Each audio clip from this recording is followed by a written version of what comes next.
Alright, let's take a little overview tour of our site here. First of all, we're at our home page. You've got our basic site menu, home, about us, information, services, and contact us. Now, I've already entered in my user ID and login password, so I'll go ahead and log in now. Now I'm logged into the site as me, and in addition to that site menu above, you'll notice that I have my own menu. This is for me, my messages, my documents, my photos, my videos, my sites, my executors, my contributors, my recipients, and my profile. Now the first thing I would recommend for anybody to do when they go create an account, and I've already done this, but to go in and upload your profile photo and then also put in your address, so it makes it easy for us to contact you, and also you can put in your birthplace. These are ways that we envision in the future that if people are really trying to find you, a way that they could find you. If you consider your birth, if they knew your birthplace and your name, it'll make it a little bit more easy for them. Also, whatever you consider your hometown, you know, people have preferences. Some people have more than one hometown, especially military who move around a lot. They may have several places that they consider their hometown, and so we give you the ability to put in up to 3 hometowns here, and then you just update your profile and it'll have all that information in there for you. That's usually the first place that I recommend for people to start. Then I also recommend that you go in there and add your recipients. These are people, if you're planning to use the messaging feature or share anything on our site, you will want to add your recipients. So you go into your recipients, and I've already added many of mine, but if you're going to add a recipient, you just go over here and you click add a recipient. You put in their information, and we've got a tutorial on here for adding recipients, so I'm not going to go through the whole process now. This is just to give you an overview. Now, we do have these other 2 peculiar things called the executor and the contributor. Now, a contributor is somebody who, maybe like your attorney, who you might want to just put in your will or some estate plan or other important documents, or it could be a financial advisor of some sort who you wanted to have access to your account to be able to upload some important documents for you. So that's for you to be able to do that there.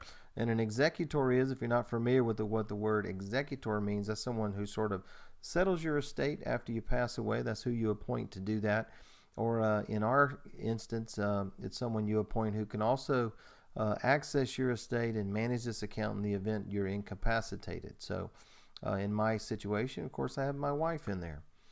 Now we go on to the messages, and you can type in the online journal. You can type in the online journal as much as you want, and that's completely free. The only time you would incur any expenses if you wanted to send some messages, then there's a very small charge for you to be able to send messages. But you simply type in your online journal. You can put in a specific topic so that it has a subject matter, and you'll see I put in a few down here.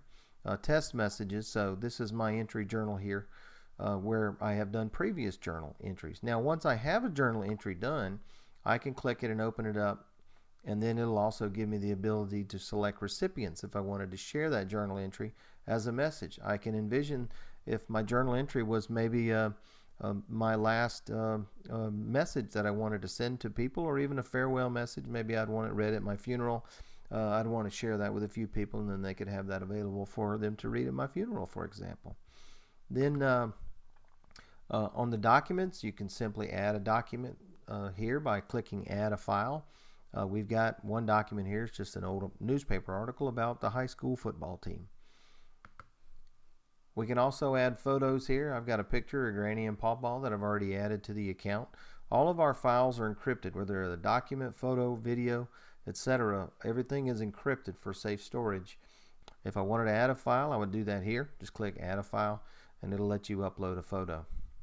And then I can go over to videos here. I do have one video loaded, but let's say you wanted to add a video. So rather than demonstrate that for all those different file types, I'll go over here to video, and I keep my videos on a separate hard drive. I probably keep a little bit more than most people, but I'll go ahead and add a video now.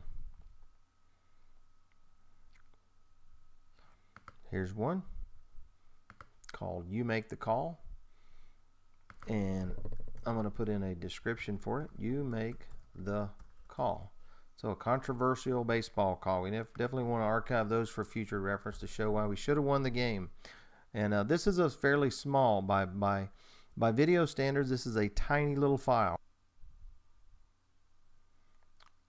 Okay, that video file has loaded. Now you'll notice once it's loaded, it takes you to this, it tells you that it's a successful load. But if you go back to the video page, you'll see where the video is loaded. And now we have two videos here. And if I wanted to watch it, I don't want to click to view the video while it's still encoding. Remember, everything that we put on our site goes through an encryption process, and that's what's taking place now. And so we won't mess with the file while it's encrypting, but we'll wait till after it's encrypted and then we'll come back and take a look at that. Alright, the file that we've just uploaded has now finished its encryption process, and now we're about to play back for you an encrypted video file. Rolls there. Oh, Ken's gonna make it. I think they got the runner at first, but one runner did score, so that will be a sacrifice for Hop and Jam. First pitch. Rolls there. Oh, Ken's gonna make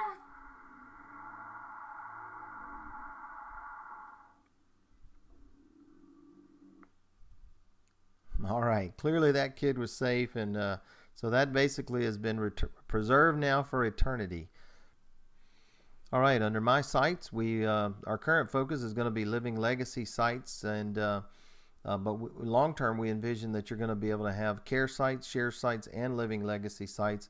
And share sites will be of a variety of different types, but we're going to have ways for you to be able to share the content. So essentially, you have an archive where you put all your content in. That's your messages, your photos, your documents, your videos, and then the sites and via the messaging service are ways that you can share that content with other people. And that concludes our overview and orientation on the site. And in closing, I'll just remind everyone that we're Archivist.com. We're the company that allows you to leave messages for after you pass away. We also invented the Living Legacy site. No other company in the world does what we do.